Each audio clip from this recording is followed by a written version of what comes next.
എല്ലാ കൂട്ടുകാർക്കും പുതിയൊരു വീഡിയോയിലേക്ക് സ്വാഗതം.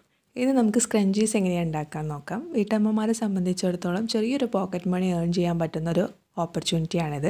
നിങ്ങൾക്ക് പുറത്ത്, അതായത് നിങ്ങളുടെ അടുത്തുള്ള ലേഡി സ്റ്റോറിൽ കൊണ്ട് കൊടുത്താലോ അല്ലാന്നുണ്ടെങ്കിൽ ഇൻസ്റ്റാഗ്രാമിൽ ചെറിയൊരു പേജായിട്ടൊക്കെ തുടങ്ങിയാൽ നല്ല മൂവിങ് ഉള്ളൊരു ബിസിനസ്സാണിപ്പോൾ ഇത്. അപ്പോൾ അതുകൊണ്ട് എങ്ങനെയാണ് നമുക്കത് ഉണ്ടാക്കാൻ നോക്കാം. അതിന് വേണ്ടിയിട്ട് നിങ്ങൾ എപ്പോഴും എടുക്കുമ്പോൾ എന്ത് ചെയ്യുകയെന്ന് വെച്ചാൽ സാറ്റിൻ്റെ ക്ലോത്ത് എടുക്കുക. അതായത് പുറത്ത് കൊടുക്കുകയാണെന്നുണ്ടെങ്കിൽ സാറ്റിൻ്റെ ക്ലോത്തോ അല്ലെങ്കിൽ പ്രിൻറ്റഡ് ആയിട്ടുള്ള ക്ലോത്ത്സോ എടുക്കാൻ വേണ്ടിയിട്ട് നോക്കുക കേട്ടോ. അപ്പോൾ ഇതുപോലെ ഞാൻ ക്ലോത്ത് എടുത്തിട്ടുണ്ട്. അപ്പോൾ മടക്കി ഇട്ടപ്പോൾ ഉള്ള അതിൻ്റെ ലെങ്ത്ത് എന്ന് പറയുന്നത് 30 ഇഞ്ചും വിഡ്ത്ത് എന്ന് പറയുന്നത് 6 ഇഞ്ചുമാണ്. അതായത് ലെങ്ത്ത് എന്ന് പറഞ്ഞിട്ടുള്ളത് മടക്കി ഇട്ടപ്പോഴാണ് 30 ഇഞ്ച് കേട്ടോ. അപ്പോൾ അതായത് നിവർത്തി ഇടുമ്പോൾ 30 ഇഞ്ചാണ് വരുന്നത്. ഇത് നമ്മൾ ഒരു അത്യാവശ്യം വലുപ്പത്തിൽ ചെയ്യാൻ വേണ്ടിയിട്ടാണ് 6 ഇഞ്ച് വിഡ്ത്ത് എടുത്തിട്ടുള്ളത്. നിങ്ങൾക്ക് ഇത്ര വലുപ്പം വേണ്ടാന്നുണ്ടെന്നുണ്ടെങ്കിൽ 6 എന്നുള്ളത് നിങ്ങൾക്ക് 5 ആക്കിയിട്ട് മാറ്റിയെടുക്കാം. പിന്നെ ചെയ്യേണ്ടത് എന്താണെന്ന് വെച്ചാൽ നല്ല വശം ഉള്ളിൽ വരുന്ന രീതിയിൽ ഇതുപോലെ മടക്കുക. തുണി ഇതുപോലെ മടക്കിയതിന് ശേഷം നമുക്ക് ഈ ഒരു സൈഡ് ഒന്ന് സ്റ്റിച്ച് ചെയ്യാം. നന്നായിട്ട് സെക്യൂർ ചെയ്തിട്ട് സൈഡ് ഇതേപോലെ നിങ്ങളൊന്ന് സ്റ്റിച്ച് ചെയ്യുക. അപ്പോൾ അതായത് ഒരറ്റം മുതൽക്ക് അടുത്ത അറ്റം വരെ സ്റ്റിച്ച് ചെയ്യുക. മെഷീൻ ഇല്ലാത്ത ആളുകൾക്ക് പേടിക്കേണ്ട, നിങ്ങൾക്കും വീട്ടിലിരുന്നിട്ട് ഇതേ ഒരു ബിസിനസ് ചെയ്യാം. ഞാൻ മെഷീനിൽ സ്റ്റിച്ച് ചെയ്യുന്ന ഈ ഒരു ഭാഗം നിങ്ങൾ എന്ത് ചെയ്താൽ മതി, കൈ വെച്ചിട്ട് സ്റ്റിച്ച് ചെയ്തെടുത്താൽ മതി. ഇതുപോലെ നമ്മൾ സ്റ്റിച്ച് ചെയ്തെടുത്തിട്ടുണ്ട്. എന്നതിന് ശേഷം നിങ്ങൾ എന്ത് ചെയ്യുകയെന്ന് വെച്ചാൽ ഇതുപോലെ ഈ സ്റ്റിച്ച്, അതായത് നമ്മളിപ്പോൾ ചെയ്തിട്ടുള്ള സ്റ്റിച്ച് കറക്റ്റ് സെൻറ്ററിൽ വരുന്ന രീതിയിൽ വെക്കുക. വെച്ചതിന് ശേഷം ഈ രണ്ട് ഭാഗത്തേക്കുള്ള തുണികളൊന്ന് നിവർത്തി കൊടുക്കുക. ഇപ്പോൾ ഒന്നിച്ചിട്ടാണല്ലോ തുണി ഇരിക്കുന്നത്, അതായത് സ്റ്റിച്ച് ചെയ്തതിന് ശേഷം ബാക്കി വരുന്ന തുണി. അപ്പോൾ ഇതൊന്ന് നിവർത്തിയിട്ട് ഇതേപോലെ ഒന്ന് അയൺ ചെയ്തെടുക്കുകയാണെന്നുണ്ടെങ്കിൽ ഒന്നും കൂടി നല്ലതാണ്. അപ്പോൾ നിങ്ങൾ ഇനി ശ്രദ്ധിക്കുക കേട്ടോ, ഇനി എങ്ങനെയാണ് ചെയ്യേണ്ടതെന്നുള്ളത് ശ്രദ്ധിക്കുക. അതിനുശേഷം നമ്മൾ ആ സ്റ്റിച്ച് ചെയ്ത ഭാഗം താഴത്ത് വരുന്ന രീതിയിൽ മടക്കിയിട്ടു.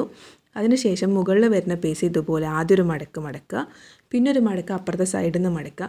അതിനുശേഷം ഈ രണ്ട് ഭാഗം കൂടി ഒന്നിച്ചൊരു മടക്കും കൂടി മടക്കുക. അപ്പോൾ മടക്കുമ്പോൾ ഉള്ളിൽ വരുന്ന പീസ് ചെറിയൊരു മടക്കായിട്ട് നിൽക്കും. അങ്ങനെ മടക്കിയതിന് ശേഷം നമ്മൾ സ്റ്റിച്ച് ചെയ്ത ഭാഗം ഉണ്ടല്ലോ, ആ ഭാഗത്തിൻ്റെ ഒരറ്റം മറ്റേ അറ്റത്തിൻ്റെ മുകളിലേക്ക് കറക്റ്റ് 2 ആക്കിയിട്ട് മടക്കുക. കറക്റ്റ് 2 ആക്കുമ്പോൾ ഈ സ്റ്റിച്ച് ചെയ്ത ഭാഗം രണ്ടും ഒരേപോലെ വരുന്ന രീതിയിൽ, നിങ്ങൾക്ക് സ്ക്രീനിൽ കാണുമ്പോൾ മനസ്സിലാവുന്നുണ്ട്, ഒരേപോലെ വരുന്ന രീതിയിലായിരിക്കണം ഉണ്ടാവേണ്ടത്. എന്നിട്ട് നിങ്ങൾ എന്ത് ചെയ്യുക, അവിടെ നിന്ന് പിൻകുത്തി കൊടുക്കുക കേട്ടോ. പിൻകുത്തി കൊടുത്തതിന് ശേഷം നമുക്ക് സ്റ്റിച്ച് ചെയ്യാൻ വേണ്ടിയിട്ട് തുടങ്ങാം. സ്റ്റിച്ച് ചെയ്യുമ്പോൾ ശ്രദ്ധിക്കുക, ഉള്ളിലേക്ക് നമ്മൾ ചെറുതാക്കി മടക്കി വെച്ച ഭാഗം ഉണ്ടല്ലോ, ആ ഭാഗത്തിലേക്ക് സ്റ്റിച്ച് കൊള്ളരുത്. സ്റ്റിച്ച് ഈ പുറമേ ഉള്ള ഭാഗത്ത് മാത്രമേ കൊള്ളാൻ പാടുള്ളൂ. ഉള്ളിലുള്ള ഭാഗത്ത് സ്റ്റിച്ച് കൊള്ളാതെ ശ്രദ്ധിച്ചിട്ട് നിങ്ങൾ എന്ത് ചെയ്യുക, സ്റ്റിച്ച് ചെയ്യുക. അപ്പോൾ ഇതേപോലെ നമ്മൾ ശ്രദ്ധിച്ചിട്ട് കറക്റ്റ് സെൻറ്റർ ആയിരിക്കണം കേട്ടോ. കാരണം അതായത് കറക്റ്റ് സെൻറ്ററായിട്ട് വരുന്ന രീതിയിൽ വേണം സ്റ്റിച്ച് ചെയ്യാൻ വേണ്ടിയിട്ട്. കാരണം നമ്മൾ ഇതൊരു പുറത്ത് കൊടുത്തിട്ട് നമ്മളൊരു ബിസിനസ്സായിട്ട് ചെയ്യുകയാണെന്നുണ്ടെങ്കിൽ അതിൻ്റെതായ നീറ്റിൽ ചെയ്താൽ മാത്രമേ ആളുകൾ എടുക്കുകയുള്ളൂ, അല്ലാന്നുണ്ടെങ്കിൽ എടുക്കില്ല. അപ്പോൾ അതുകൊണ്ട് കറക്റ്റ് സെൻറ്ററിൽ വരുന്ന രീതിയിൽ വെക്കുക. എന്നിട്ട് സ്റ്റിച്ച് ചെയ്യാം. സ്റ്റിച്ച് ചെയ്തിട്ട് നമ്മൾ ഈ മടക്കി അത്രയും ഭാഗം വരെ സ്റ്റിച്ച് ചെയ്ത് കഴിഞ്ഞാൽ പിന്നെ എന്ത് ചെയ്യുകയെന്ന് വെച്ചാൽ നമുക്ക് ഉള്ളിലുള്ള പീസ് ഇതുപോലെ മെല്ലെ മെല്ലെ ഇങ്ങനെ വലിച്ചു കൊടുക്കുക. അതായത് ഉള്ളിലുള്ള പീസും കൂടി നമ്മൾ സ്റ്റിച്ച് ചെയ്യണമല്ലോ. അപ്പോൾ ആ ഭാഗം മെല്ലെ മെല്ലെ ഇങ്ങനെ വലിച്ചു കൊടുത്തിട്ട്, അപ്പം മെല്ലെ മെല്ലെ വലിച്ചു കൊടുക്കുന്നതിനോടൊപ്പം തന്നെ ബാക്കി ഉള്ളിൽ വരുന്ന പീസ് ഉള്ളോട്ടേക്ക് നല്ലോണം മാറ്റി വെച്ചിട്ട് പുറമേ വരുന്ന 2 പീസ് മാത്രം ഇതേപോലെ വെച്ചിട്ട് ഇങ്ങനെ സ്റ്റിച്ച് ചെയ്ത് വരിക. എന്നാലേ നീറ്റിൽ നമുക്ക് കിട്ടുള്ളൂ. അപ്പം നമ്മൾ സ്റ്റിച്ച് ചെയ്തിട്ടെന്ന് വെച്ചാൽ ആദ്യം എവിടെ നിന്നാണോ തുടങ്ങിയത് ഏകദേശം അതിൻ്റെ അടുത്തെത്താനാവുമ്പോൾ ചെറിയൊരു ഗ്യാപ്പ് വിട്ടിട്ട് നിർത്തുക. അതായത് ചെറിയൊരു ഗ്യാപ്പ് രണ്ടും തമ്മിൽ വിടണം. നമ്മൾ സാധാരണ പാൻറ്റൊക്കെ ചെയ്യുമ്പോൾ എലാസ്റ്റിക് ഇടാൻ വേണ്ടിയിട്ട് ചെറിയൊരു ഗ്യാപ്പ് കൊടുക്കില്ല. അപ്പോൾ അതുപോലെ തന്നെയാണ് ഇവിടെ നമുക്കിതിൻ്റെ അകത്തേക്ക് എലാസ്റ്റിക് കടത്തിയെടുക്കണം. ഒപ്പം നമുക്കിത് മറിച്ചെടുക്കുകയും വേണം. അപ്പോൾ അതിന് ചെറിയൊരു ഗ്യാപ്പ് കൊടുത്തിട്ട് നിർത്തുക. നമ്മൾ പുറത്തൊക്കെ കൊടുക്കാനാണെന്നുണ്ടെങ്കിൽ നിങ്ങളൊരു 3-4 കളറ് സാറ്റിൻ്റെ ക്ലോത്ത് 1/2 മീറ്റർ വെച്ചിട്ട് മേടിക്കുക. പിന്നെ കുറച്ച് എലാസ്റ്റിക്കും മേടിക്കുക. അതായത് ഒരു 3-4 മീറ്റർ എലാസ്റ്റിക്കും മേടിക്കുക. ചെറിയ എലാസ്റ്റിക്, വീതി കുറഞ്ഞ എലാസ്റ്റിക് മേടിക്കുക. എന്നിട്ട് നിങ്ങൾ എന്ത് ചെയ്യുകയെന്ന് വെച്ചാൽ ആദ്യം കുറച്ച് 2-3 എണ്ണം സ്റ്റിച്ച് ചെയ്തിട്ട് തൊട്ടടുത്തുള്ള ഷോപ്പിലൊക്കെ കൊടുത്ത് നോക്കുക. അപ്പോൾ അവർ മേടിക്കുന്നുണ്ടെന്നുണ്ടെങ്കിൽ പിന്നെ നിങ്ങൾക്ക് ബൾക്കായിട്ട് ചെയ്ത് കൊടുക്കാൻ വേണ്ടിയിട്ട് സാധിക്കും. ഇൻസ്റ്റാഗ്രാമിലൊരു അക്കൗണ്ടൊക്കെ തുടങ്ങുകയാണെന്നുണ്ടെങ്കിൽ അതുവഴി നിങ്ങൾക്ക് നല്ല ബൾക്കായിട്ട് ചിലപ്പോൾ ഓർഡറുകളൊക്കെ കിട്ടാൻ സാധ്യതയുണ്ട്. അപ്പോൾ എന്ത് ചെയ്യുകയെന്ന് വെച്ചാൽ ആദ്യം തന്നെ നമ്മൾ ചെയ്യുമ്പം നല്ല നീറ്റായിട്ട് ചെയ്യുക. നീറ്റായിട്ട് ചെയ്ത് കഴിഞ്ഞാൽ മാത്രമേ നമുക്ക് ഓർഡറുകളും കാര്യങ്ങളും ഉണ്ടാവുകയുള്ളൂ. അപ്പോൾ അതുകൊണ്ട് എങ്ങനെയാണെന്നുള്ളത് നന്നായിട്ട് ശ്രദ്ധിച്ചിട്ട് ചെയ്യാൻ വേണ്ടിയിട്ട് തുടങ്ങുക കേട്ടോ.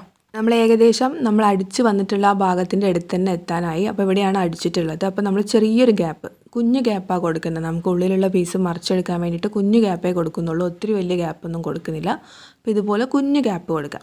പിന്നെ ഈ ഗ്യാപ്പ് കൊടുക്കുന്നത് നമ്മൾ നേരത്തെ സെൻറ്റർ സ്റ്റിച്ച് ചെയ്ത ഭാഗം ഉണ്ടല്ലോ, ആ ഭാഗത്തായിരിക്കരുത് ഗ്യാപ്പ് കൊടുക്കുന്നത്. ഗ്യാപ്പ് അല്ലാത്ത ഭാഗം ഉണ്ടല്ലോ, നമ്മൾ സെൻറ്ററിൽ സ്റ്റിച്ച് വരാത്ത ഭാഗം ഉണ്ടല്ലോ, ആ ഭാഗത്തായിരിക്കണം ഗ്യാപ്പ് വരാൻ വേണ്ടിയിട്ട് കേട്ടോ. അപ്പോൾ ഇതുപോലൊരു കുഞ്ഞു ഗ്യാപ്പാണ് ഞാൻ കൊടുത്തിട്ടുള്ളത്. അപ്പോൾ ഗ്യാപ്പ് വഴി ഞാൻ എന്ത് ചെയ്യുകയെന്ന് വെച്ചാൽ തുണി, അതായത് നല്ല വശം പുറത്തേക്ക് എടുക്കുകയാണ്. അപ്പോൾ നല്ല വശം ഇതേപോലെ ഞാൻ പുറത്തേക്ക് എടുത്തിട്ടുണ്ട്. അപ്പോൾ നിങ്ങൾക്ക് കാണാൻ വേണ്ടി പറ്റുന്നുണ്ട് അവിടെ ചെറിയൊരു ഗ്യാപ്പാണുള്ളത്. അപ്പോൾ ആ ഗ്യാപ്പ് എങ്ങനെയാണ് വിസിബിൾ അല്ലാത്ത രീതിയിൽ ചെയ്യാന്നുള്ളത് നമ്മൾ കാണിക്കാം. അതിൻ്റെ മുന്നേ നമുക്ക് ഇതിനകത്തേക്ക് എലാസ്റ്റിക് ഇട്ട് കൊടുക്കണം. നിങ്ങൾ വീതി കുറഞ്ഞ എലാസ്റ്റിക്കാണ് എടുക്കണമെന്നുണ്ടെങ്കിൽ അങ്ങനെ എടുക്കുക. ഒരു 3/4 ഇഞ്ചിൻ്റെയോ അല്ല 1/2 ഇഞ്ചിൻ്റെയോ ഉള്ള എലാസ്റ്റിക് എടുത്താൽ മതി. പിന്നെ എന്ത് ചെയ്യുക വെച്ചാൽ 2 കളർ എലാസ്റ്റിക് എപ്പോഴും നമ്മൾ കരുതുന്നത് നല്ലതാണ്, വൈറ്റും ബ്ലാക്കും. കാരണം ചില ക്ലോത്തിൽ നമ്മൾ ബ്ലാക്ക് കളർ എലാസ്റ്റിക് ഇട്ട് കഴിഞ്ഞാൽ ചിലപ്പോൾ അത് പുറത്തേക്ക് വിസിബിൾ ആയിരിക്കും. കാരണം ലൈറ്റ് കളറൊക്കെ ആണെന്നുണ്ടെങ്കിൽ വിസിബിൾ ആയിരിക്കും. അപ്പോൾ അതുകൊണ്ട് വൈറ്റോ ബ്ലാക്കോ ഏതാണോ നിങ്ങൾക്ക് പറ്റണേ വെച്ചാൽ അത് എടുക്കുക കേട്ടോ. അപ്പോൾ ഞാനിവിടെ ബ്ലാക്കാണ് എടുത്തിട്ടുള്ളത്. അപ്പോൾ ഞാൻ എടുത്തിട്ടുള്ളതെന്ന് പറയുന്നത് 8 ഇഞ്ചാണ്. 8 ഇഞ്ച് എന്ന് പറയുമ്പോൾ അത്യാവശ്യം വലിയ ഒരു കട്ടിയില്ലാത്ത മുടിയിൽ നമുക്ക് രണ്ട് ചൊറയായിട്ട്, അതായത് 2 മടക്കായിട്ട് ഇടാൻ വേണ്ടിയിട്ട് നമുക്ക് 8 ഇഞ്ച് സൈസ് മതിയാവും. അപ്പോൾ നിങ്ങൾ എന്താ പറയുക, ആദ്യം ചെയ്യുമ്പോൾ ഒന്നെങ്കിൽ 8 ഇഞ്ച് വലിപ്പത്തിലുള്ള എലാസ്റ്റിക് എടുത്തിട്ട് ചെയ്യുക. പിന്നെ നിങ്ങൾക്ക് എന്ത് ചെയ്യാം, 7 ഇഞ്ചിലും 9 ഇഞ്ചിലും ഒക്കെ അങ്ങോട്ടും ഇങ്ങോട്ടൊക്കെ മാറ്റി മറിച്ചൊക്കെ ചെയ്യാം കേട്ടോ. സൈസിലൊക്കെ വ്യത്യാസങ്ങൾ അങ്ങോട്ടും ഇങ്ങോട്ടും വരുത്താം. അപ്പോൾ ഞാനിവിടെ 8 ഇഞ്ചാണ് എടുത്തിട്ടുള്ളത്. അപ്പോൾ അതിൻ്റെ ഒരു വശത്ത് നമ്മൾ ഇതേപോലെ പിൻ കുത്തി കൊടുത്തിട്ട്, സാധാരണ നമ്മൾ എലാസ്റ്റിക് കടത്തിയെടുക്കുന്ന സെയിം മെത്തേഡിൽ നമ്മൾ എലാസ്റ്റിക് കടത്തിയെടുക്കുന്നുണ്ട്. അപ്പോൾ എലാസ്റ്റിക് ഇതുപോലെ കടത്തിയെടുത്തതിന് ശേഷം അതിന് 2 അടിച്ചും കൂടി നിങ്ങൾ എന്ത് ചെയ്യുകയെന്ന് വെച്ചാൽ നന്നായിട്ട് ഒന്നെങ്കിൽ സൂചി നൂല് ഉപയോഗിച്ചിട്ട് തുന്നി സെക്യൂർ ചെയ്യുക, അതല്ലാന്നുണ്ടെങ്കിൽ മെഷീനിൽ എന്ത് ചെയ്യുക, ലോക്ക് ചെയ്തിട്ട് സ്റ്റിച്ച് ചെയ്യുക. അപ്പോൾ ഞാൻ ഇതേപോലെ ലോക്ക് ചെയ്ത് സ്റ്റിച്ച് ചെയ്തെടുത്തിട്ടുണ്ട്. അപ്പോൾ ഇത്രയും ഭാഗം നമ്മൾ കഴിഞ്ഞു. ഇപ്പോൾ തന്നെ ഓൾറെഡി ക്രഞ്ചീസിൻ്റെ അതേ ലുക്ക് വന്നിട്ടുണ്ട്. ഇപ്പോൾ ഇനി എന്ത് ചെയ്യുകയെന്ന് വെച്ചാൽ ഈ ഒരു ഓപ്പൺ ചെയ്തിരിക്കുന്ന ഭാഗം നമുക്ക് എന്ത് ചെയ്യാം, മെഷീനിൽ ഒരിക്കലും തയ്ക്കരുത്. മെഷീനിൽ തയ്ച്ചു കഴിഞ്ഞാൽ അതെന്തായാലും പുറമേക്ക് വിസിബിൾ ആയിരിക്കും. കാരണം ഈ സ്ക്രഞ്ചീസ് എങ്ങനെയാണെന്ന് വെച്ചാൽ നമ്മൾ ഈ 2 ചൊറയിൽ, അതായത് 2 മടക്കമൊക്കെ ആക്കിയിട്ട് നമ്മൾ ഇടുമ്പോൾ ഏതെങ്കിലും ഒരു വശം എന്തായാലും നമ്മൾ ഈ വിസിബിൾ ആയിരിക്കും. നമ്മളെങ്ങനെ മെഷീനിൽ സ്റ്റിച്ച് ചെയ്താലും അത് വിസിബിൾ ആയിരിക്കും. അപ്പോൾ അത് കാരണം നിങ്ങൾ എന്ത് ചെയ്യുകയെന്ന് വെച്ച് കഴിഞ്ഞാൽ സൂചി നൂല് എടുക്കുക. അതായത് സെയിം കളറിലുള്ള ത്രെഡ് സൂചിയിൽ കോർത്തെടുത്തിട്ട് ഹെമ്മിങ് ചെയ്യുന്ന സെയിം മെത്തേഡ് ഉപയോഗിച്ചിട്ട് നിങ്ങൾ എന്ത് ചെയ്യുകയെന്ന് വെച്ചാൽ ഈ ഓപ്പണിംഗ് ആയിട്ടുള്ള ഭാഗം ഉണ്ടല്ലോ, ഈ ഓപ്പണിംഗ് ആയിട്ടുള്ള ഭാഗം ശരിക്കും ഉള്ളോട്ടേക്ക് എല്ലാ ഭാഗങ്ങളും ഉള്ളോട്ടേക്ക് ആക്കി വെച്ചിട്ട് എന്ത് ചെയ്യുകയെന്ന് വെച്ചാൽ കറക്റ്റ് അതിൻ്റെ പുറമേ കാണുന്ന ഭാഗം ഉണ്ടല്ലോ, ആ ഭാഗത്ത് നിങ്ങൾ എന്ത് ചെയ്യരുത്, സ്റ്റിച്ച് ചെയ്യരുത്. കുറച്ച് ഉള്ളോട്ടേക്കായിട്ട് ഇങ്ങനെ സ്റ്റിച്ച് ചെയ്യാം. അതായത് നമ്മൾ സൂചി തുന്നി കൊടുക്കുന്നത് ഉള്ളിലേക്ക് ആയിരിക്കണം, ഉള്ളിലുള്ള ഭാഗത്തേക്കായിരിക്കണം നമ്മൾ തുന്നി കൊടുക്കേണ്ടത്. പുറമേ ഉള്ള ഭാഗത്ത്, അതായത് പുറമേ കാണുന്ന രീതിയിലല്ല തുന്നേണ്ടത്. നിങ്ങൾക്കിപ്പോൾ കാണുമ്പോൾ മനസ്സിലാവും, ഉള്ളോട്ടേക്കായിട്ട് തുന്നി കൊടുക്കുക. അതായത് പുറമേ അത് നമ്മൾ വലിച്ചു കഴിയുമ്പോൾ, അല്ലെങ്കിൽ ആ സ്റ്റിച്ച് നല്ല ടൈറ്റാക്കി കഴിയുമ്പോൾ നമ്മളവിടെ സ്റ്റിച്ച് ചെയ്തിട്ടുണ്ടെന്ന് പുറമേ നോക്കുമ്പോൾ കാണാൻ പാടില്ല. ആ രീതിയിലാണ് നമ്മൾ കൈ വെച്ചിട്ട് ഇത് തുന്നിയെടുക്കേണ്ടത്.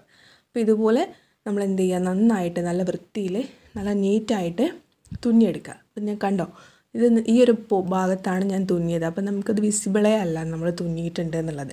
അപ്പോൾ ഇതുപോലെ നിങ്ങൾ എന്ത് ചെയ്യുക, നല്ല രീതിയിൽ തുന്നിയെടുക്കുക. അങ്ങനെ ചെയ്യുമ്പോൾ എന്ത് ചെയ്യുകയെന്ന് വെച്ചാൽ മെഷീൻ വെച്ചിട്ട് നമ്മൾ സ്റ്റിച്ച് ചെയ്യുമ്പോൾ എന്തായാലും അത് എടുത്ത് കാണിക്കും. ഞാൻ നേരത്തെ പറഞ്ഞതുപോലെ നമ്മൾ 2 മടക്കൊക്കെ ആയിട്ട് മുടിയിലിടുമ്പോൾ ഏതെങ്കിലും ഒരു ഭാഗത്ത് എന്തായാലും അത് എടുത്ത് കാണിക്കുക. അപ്പോൾ ഒരിക്കലും മെഷീൻ വെച്ചിട്ട് ആ ഒരു ഭാഗം തുന്നരുത്. ആ ഭാഗം എപ്പോഴും സൂചി നൂല് ഉപയോഗിച്ചിട്ട് തന്നെ തുന്നിയെടുക്കാൻ വേണ്ടിയിട്ട് ശ്രദ്ധിക്കുക കേട്ടോ. അപ്പോൾ ഇങ്ങനെയാണ് നമ്മൾ സ്ക്രഞ്ചീസ് ചെയ്തെടുക്കുന്നത്. അപ്പോൾ നമ്മൾ ഒട്ടും അറിയാത്ത ആളുകൾക്ക് വേണ്ടിയിട്ടാണ് ഇത്രയും ഡീറ്റെയിൽ ആയിട്ട് പറഞ്ഞിട്ടുള്ളത്. അപ്പോൾ നിങ്ങൾക്ക് വീഡിയോസ് ലൈക്ക് ചെയ്യുക. കൂടുതൽ വീഡിയോസ് കാണാൻ വേണ്ടിയിട്ട് ഇതുവരെ ചാനൽ സബ്സ്ക്രൈബ് ചെയ്തിട്ടില്ല എന്നുണ്ടെങ്കിൽ സബ്സ്ക്രൈബ് ചെയ്യുക. അപ്പോൾ തൊട്ടടുത്തായിട്ടൊരു നോട്ടിഫിക്കേഷൻ ബെല്ലുണ്ടാവും, അതും കൂടി ക്ലിക്ക് ചെയ്യുക. പിന്നെ നമ്മൾ യൂസ് ചെയ്യുമ്പോൾ സാറ്റിൻ്റെ ക്ലോത്ത് തന്നെ യൂസ് ചെയ്യാൻ വേണ്ടി ശ്രദ്ധിക്കുക കേട്ടോ. അതാണ് കുറച്ചും കൂടി ഭംഗിയും എടുപ്പും ഉണ്ടാവുക കാണാൻ വേണ്ടിയിട്ട്. മറ്റൊരു നല്ല വീഡിയോ ആയിട്ട് വീണ്ടും കാണാം. Thank you for watching. Love you.